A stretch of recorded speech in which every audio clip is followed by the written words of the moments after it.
Jujutsu Kaisen के chapter 257 में बहुत सारे लोगों को एक बहुत ही बड़ी गलतफहमी हो गई है। ये इसलिए हुआ क्योंकि जुजुत्सु काइसेन में जब 257 के स्पॉइलर रिलीज हुए तब बहुत बड़ी ट्रांसलेशन मिस्टेक हो गई थी, जिसके कारण से लोगों को गलत चीजें समझ में आई, जो कि मैं आगे जाके अपनी इस वीडियो में पॉइंट आउट भी करूंगा। इस पूरे थ्रू आउट द चैप्टर में सुकुना एंड इतादोरी यूजी की फाइट में इतादोरी यूजी ने सुकुना को इतना बुरा मारा है कि लिटरली सुकुना इतना फ्रस्ट्रेट हो जाता है कि वो अब इतादोरी यूजी को कंप्लीटली मारना चाहता है। एंड इसका एक बहुत बड़ा रीजन है जो कि इस चैप्टर में छुपा हुआ है। सो हम बिना किसी देरी के जुजुत्सु काइसेन चैप्टर 257 की शुरुआत करते हैं। अब इस चैप्टर की शुरुआत होती है जहां पे उरामे सुकुना से ये पूछती है कि इतादोरी यूजी कौन है जिस पे इतनी ज्यादा इनॉर्मस स्ट्रेंथ है, जिसका सुकुना ये रिप्लाई करता है कि केंजाकू बहुत ज्यादा हरामी है, क्योंकि केंजाकू ने एक बेटे को पैदा किया। दैट मीन्स कि उसका कोई ना कोई रीजन तो जरूर होगा। एंड केंजाकू ने जो बेटा पैदा किया है उसका नाम है इतादोरी यूजी। क्योंकि जब मैं अपने मॉम के पेट के अंदर था तब मुझे बहुत ज्यादा भूख लगी तो मैंने अपने ही ट्विन ब्रदर को खा लिया, बट समहाउ केंजाकू के पास उसकी रीइंकार्नेशन सोल का पता मिल गया। रीइंकार्नेशन सोल को जिन इतादोरी यूजी पे डाल दिया जो कि है इतादोरी यूजी के फादर। एंड केंजाकू खुद इतादोरी यूजी की मॉम बनके इतादोरी यूजी को जन्म देता है, जिस पे ये पावर है कि वो सुकुना का परफेक्ट वेसल बन पाए। फिर उरामे ये पूछती है चलो ये सब तो ठीक है, इसका मतलब ये है कि आपकी ही तरह अब इतादोरी यूजी के पास भी बहुत ज्यादा एक्सट्रीम पावर होगी। सुकुना चीज का रिप्लाई करता है कि केंजाकू ने इतना परफेक्ट वेसल बनाया था मेरे लिए कि वो मेरी स्ट्रेंथ को इंड्योर कर सकता है, इनफैक्ट मेरी वन ऑफ द फिंगर्स को भी सील कर सकता है। फिर हमें सुकुना वर्सेस इतादोरी यूजी की फाइट चालू हुई दिखती है, जहां पे इतादोरी यूजी एक ब्लैक फ्लैश हिट करता है, सेकंड ब्लैक फ्लैश हिट करता है and in fact third black flash hit करता है, जहां पे नरेटर स्टोरी को लेता है एंड ये एक्सप्लेन करता है कि करंटली इतादोरी यूजी के पास दो कर्स टेक्निक है। First is the blood manipulation जो कि हम ऑलरेडी जानते हैं, and the second one is the shrine. अब इसका एक बहुत सिंपल एग्जांपल है, क्योंकि जिन इतादोरी सुकुना का भाई है तो जिन इतादोरी की कुछ पावर इतादोरी यूजी के पास भी आई होंगी। एंड हम जेजेके में ये ऑलरेडी जानते हैं कि जो ट्विंस होते हैं वो सेम पावर पोजेस कर सकते हैं। मींस कि सुकुना के पास श्राइन है तो इतादोरी यूजी के पास भी श्राइन होगा, क्योंकि सुकुना इतादोरी यूजी का अंकल है। जहां पे बहुत सारे पैनलों में लिटरली इतादोरी यूजी बहुत सारे बिल्डिंग ब्लॉक्स को अपने श्राइन से काट रहा होता है। जहां पे गोजो सातो ने चैप्टर 12 के अंदर ये चीज एक्सप्लेन कर दी थी कि इतादोरी यूजी तुम्हारे अंदर सुकुना है, तो जितनी देर सुकुना तुम्हारी बॉडी के अंदर रहेगा धीरे धीरे करके तुम्हारी बॉडी उससे अडेप्ट होती चली आएगी एंड फ्यूचर में तुम सुकुना की कर्स टेक्निक को भी यूज कर पाओगे, जो कि इस चैप्टर में हमें बहुत ज्यादा क्लियरली दिखाई दे रहा है। यहीं पे इतादोरी यूजी को एक मौका मिलता है कि वो सुकुना का एक पैर पकड़ता है, बट सुकुना अपने श्राइन को यूज करके इतादोरी यूजी को मौ पे काटने की कोशिश करता है, बट वो कंप्लीटली अनफेज निकल के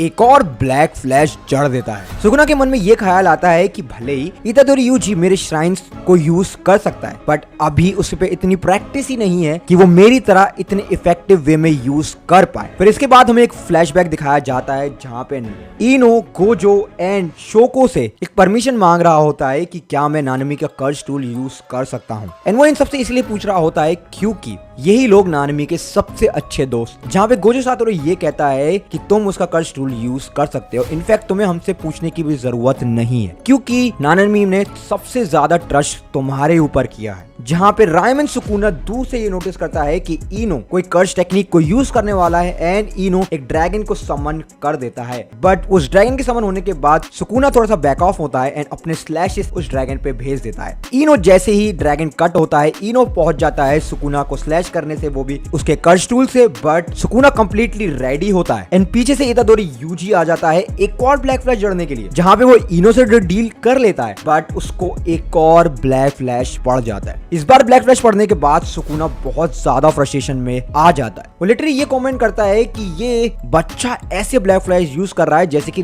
इसके लिए कोई बहुत बड़ी बात ही नहीं है। जहाँ पे सुकुना इतादोरी यूजी को एंड अपने आप को सेम लेवल पे महसूस करता है। दिस टाइम सुकुना अपना बैटल आईक्यू यूज करता है जहाँ पे इनो एंड इतादोरी यूजी खड़े होते हैं, वो उस बिल्डिंग को ही स्लैश ऑफ कर देता है। अब सुकुना यूज करता है इतादोरी यूजी को ब्लैक फ्लैश जड़ने की, बट इतादोरी यूजी इतनी देर में सुकुना का एक हाथ पकड़ लेता है एंड अपने दूसरे हाथ से एक पंच करता है सुकुना को एंड वो एक वॉल की तरफ टकरा जाता है एंड वो अपने एक और स्लैशेस यूज करता है इतादोरी यूजी के ऊपर एंड वो बहुत ज्यादा हिट भी कर जाता। बट दिस टाइम इतादोरी यूजी के पास इतनी प्रिपरेशन थी कि वो एक और ब्लैक फ्लैश प्रिपेयर कर पाए एंड वो इस बार सुकुना को 6 टाइम 6वीं बार सुकुना को ब्लैक फ्लैश हिट कर देता है। बट सुकुना की श्राइन थोड़े से इतादोरी यूजी की मुंह पे पड़ जाते हैं, बट इतादोरी यूजी इतने में भी नहीं रुकता है एंड एक और ब्लैक फ्लैश की प्रिपरेशन कर लेता है एंड वो एक और ब्लैक फ्लैश जड़ देता है इतादोरी यूजी को, जो कि 7th टाइम है। ये ब्लैक फ्लैश खाने के बाद सुकुना बहुत ज्यादा डैमेज है, बहुत ज्यादा। पीछे से इनो आ जाता है एंड वो सुकुना को एक अपना कर्ज टूल फेंकता है जिससे सुकुना स्लैश हो जाता है। सुकुना दीवार से अड़ जाता है एंड इतने में इतादोरी यूजी को एक और बार मौका मिल जाता है ब्लैक फ्लैश को प्रिपेयर करने में एंड इतादोरी यूजी एक और ब्लैक फ्लैश जड़ देता है रायोमेन सुकुना पे। इन टोटल इस चैप्टर में सुकुना पे 8 बार ब्लैक फ्लैश पड़ा है। यहाँ सुकुना कंप्लीटली शॉक में चला गया है कि इतनी बार इतादोरी यूजी ब्लैक फ्लैश कैसे यूज कर सकता है। अब ये चीज तो कंप्लीटली ट्रू हो चुकी है कि सुकुना की ट्विन ब्रदर की पावर इतादोरी यूजी के पास है। दैट्स व्हाई एग्जैक्टली वो श्राइन को यूज कर पा रहा है एंड आई डोंट थिंक कि अब सुकुना पे एज कंपेयर टू ऐसे कोई चांस है कि वो इसे डील कर पाए। बट ये चैप्टर बहुत ज्यादा फेबुलस था क्योंकि इतनी बार ब्लैक फ्लैश मैंने एक सिंगल चैप्टर में कभी नहीं देखा। जेजेके ने बहुत टाइम बाद इतना फेबुलस चैप्टर ड्रॉप किया है and I love it completely and I am sorry कि मैंने जेजेके के स्पॉयलर्स में ये मिस्टेक कर दी थी क्योंकि जब मैंने ये वीडियो अपलोड करी थी तब ट्रांसलेशन करेक्ट नहीं हुए थे। बट एनीवे, अगर आपको जुजुत्सु काइसेन का चैप्टर 257 का रिव्यू पसंद आया हो तो ऐसे ही रिव्यू पाने के लिए प्लीज चैनल को सब्सक्राइब कर दीजिए एंड मैं मिलता हूँ जुजुत्सु काइसेन के 258 स्पॉइलर के ऊपर, जो कि अगले हफ्ते हैं क्योंकि कोई अगले हफ्ते ब्रेक नहीं है। Thanks for watching, I see you on the next one, until sayonara.